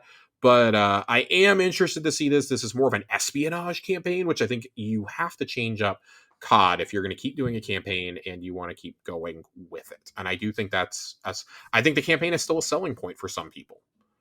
So interested to see that. Interested to see the Game Pass numbers. Again, Thursday is going to be a lot of Call of Duty. We're going to talk Call of Duty. We're going to talk Initial Dragon Agent. Well, at least I'm going to talk Initial Dragon Age impressions. I don't know if Corey's grabbing it right away. We're going to talk Metaphor. Very excited to talk about Metaphor. Excited to talk a little bit of Diablo. Thursday's basically just going to be a whole catch up of here's what we've been playing for like the last month during the game bonanza that has happened. Mm-hmm. Also knowing that we have 2 more probable Game of the Year contenders for our personal lists coming up in November and December with Stalker and Indiana Jones. So yeah, I'm quite ready for some games on Game Pass. I am very, very excited. It feels like the first time this year that I'm getting like the true value out of it. Not that I haven't gotten an insane value on it over the last like 4 years, but this year it's kind of tapered off. And that's because I bought a lot of games this year. All right, Corey, what do you say we do a quick lore corner and then we boogie on out of here? Lore corner. Lore corner. We have not done a lore corner in a long time, and I apologize for that. I have been reading through some of the lore for this season. And I will be buckling down on Lore Corner. This went a lot longer than I thought it was going to tonight, so that's why we're doing a quick one. This is Vantage Point, the new pulse rifle for this season. The most terrifying monsters are the ones you don't understand. Crow sat with his head in his hands, elbows resting against his knees. I don't know. Sometimes I feel like things were easier with the witness. Across the go board, Saladin choked on his drink, nearly spitting it over the table. Crow rolled his eyes. You know that's not what I meant. I hope not, or we're about to have a much different conversation, Saladin retorted. At the end of the day, the witness was something we could label, identify, a being unified in a very specific purpose. And when it was defeated, it was over. Done. We could move on. Crow hoisted. He placed a stone on the board and Saladin quickly countered, expanding his territory. From the reports I've read, these echoes are different, Saladin offered. Exactly. We have no idea how many there actually are, what they want, or why. They're impossible to anticipate, Crow said. Tell me, have you ever faced down an enemy that exhibited no patterns, no purpose, and no strategy? Saladin asked, patiently waiting for Crow. No. But I like the idea of punching wildly at the shadows doesn't sit well with me either. How do you defeat something like that? Crow replied. He made his move and grimaced with instant regret. Sometimes victory is less about winning and more about losing, Saladin said. A matter of intent and perspective, Crow finished, his focus suddenly on the stone in his hand. I don't think this is a particularly profound and deep piece, but rather it's continuing the mentorship that we have seen Saladin extend towards Crow since before Risen, even if you want to go all the way back to Chosen. Yeah, honestly, mm-hmm. It is very cool that even though Saladin cannot be a part of the Tower Vanguard anymore, he still finds time to mentor Crow. Like Keitel still allows for that. Like she's a big softie at heart, and this just kind of like emphasizes it to me. But Crow was basically asked to take up the mantle of the Iron Lords by Saladin. You know, he left him the axe and that medallion. Mm-hmm. And I think back to that all the time. And, you know, this is really Crow's first test as the Hunter Vanguard that we're seeing. And we're seeing him grapple with the decisions that his past self made. You know, that he doesn't remember those, and he only knows about them because of what Savathun told him in Season of the Lost. But him coming to grips and coming to terms with what happened and acknowledging that like he still feels like Fikril is his responsibility because Uldren created him. And so I think it's really, really cool that we're still getting this from Saladin. Like Saladin still acknowledges like this is a threat that we all face, even if the Cabal aren't directly involved in the storyline this season. It's basically all the Elixni coming together finally. He still acknowledges that this is a threat that everyone's facing, and he still needs to coach Crow for what's to come. And like, honestly, who better to learn for Crow? There's not really a hunter for him to learn from unless Shin Malphur wants to come out of the shadows and teach him. And I don't know if we want Shin really influencing Crow all that much. He's a little wild. Mm-hmm. Um, so who better than the guy who's about duty and sacrifice more than literally any other Guardian who's ever lived? So compare that to the free spirit that was Cade 6. Mm-hmm. You know, he's kind of learning from the best of both worlds. We got that awesome mission with the Wild Hunt, and now you're getting more perspective and more coaching from Saladin. You know, now he's getting the more restrained version. And even Cade in the Still Hunt mission was like, yeah, he was goofy, but like he was like, hey, you're here because I believe in you. Like I believe you're gonna take over as the Vanguard. And it's long running fan theory that it was going to happen and stuff. So very cool. I think it's nice to see everything come full circle. And I think pieces like this are important for us to understand character motivations. I think this is one worth keeping in mind as we go further into a season that's about the Scorn and the Elixni. You have not Uldren, you have Crow, who's kind of caught in the middle. He lived in the Reef. Like the House of Wolves served under his command for a long time, if you remember. The not only that, but like House Judgment, Varix, like they all served under Uldren. And now he's coming into this with his ally. He's allies with everyone who's left, essentially. Mm-hmm. Outside of Aramis, who, Old Crow, I think, would have come in and put a bullet in her skull like 2 years ago. Now he's Mm-hmm. like, hey, come peacefully. Like your house is being hunted. Yeah. Come peacefully with us, and I personally guarantee their safety. And she's like, I don't trust you. I do trust the Guardian, though. So I think this is interesting, and I like the analogy of using. I love when people use the Go board as an analogy for like light and dark and for strategy. One of the best pop, not earlier, but best pop culture references I can think of with a Go board is the beginning of Lost, when John Locke explains. He's explaining a Go board to Walt in one of the earliest episodes. I think it might even be in the pilot. He's holding up the white and the black stones and saying that they're opposing forces, and that becomes the metaphor for the entire show. It's kind of the same here. Like, you sometimes victory isn't always about winning, and that's true. Like, how many times do we see a strategic defeat for your allies to come in and hit them from another side? Mm-hmm. So I kind of think about this in the context of Mithrax. I think about it kind of from his perspective of he's dying, but he's setting us up for future success. Even though he's, slowly falling to the curse of Nezarec, he doesn't want his people to suffer as a result. He is putting them in the best possible position to succeed while also trying to see Fikrul's downfall through us, while simultaneously empowering Ido. So a lot of interesting pieces moving. I'm curious to see how this analogy plays out going into Acts 2 and 3. Yeah. I'm interested to see. Yeah, I'm really interested to see how the rest of this episode plays out, because I mean, there, like you said, there's a lot of interesting things going on, but like it's the delivery, man. Like, yeah, I do think the delivery has been better so far. As little as we've gotten this season, I do think it has been better this season. Yeah, already, and giving us all 3 weeks at once was both a great idea and a bad idea. I think it's been a good idea because you're getting the story out of the way. Nobody has to really worry about getting spoiled. You were able to blow through it in an hour or two, but at the same time, it shows how bare these seasonal stories really have been for a long time. Yeah, and that's not great. Mm-hmm. So, yeah. Give and take, Bungie. Give and take. Well, Corey, I think that's going to about do it for us for tonight. Yeah, I think, man, pretty beefy episode for everything going on. So, well, everybody, we're going to get out of here, but I want to thank you all for watching and or listening to this episode of Tower Casuals. Reminder that we are going every other week now, except for when there's something big and important to talk about. And every other week we'll be moving Xbox Casuals into this Friday slot, so you'll still hear me and Josh every week, just talking about something different sometimes. So, Josh, thank you for your time as always tonight. Where can we find you? For right now, you can still find me on Twitter, Josh_Finn, but I have a feeling I'm going to be moving over to Blue Sky here pretty soon. When I do that, of course, I'll announce it here and in Discord.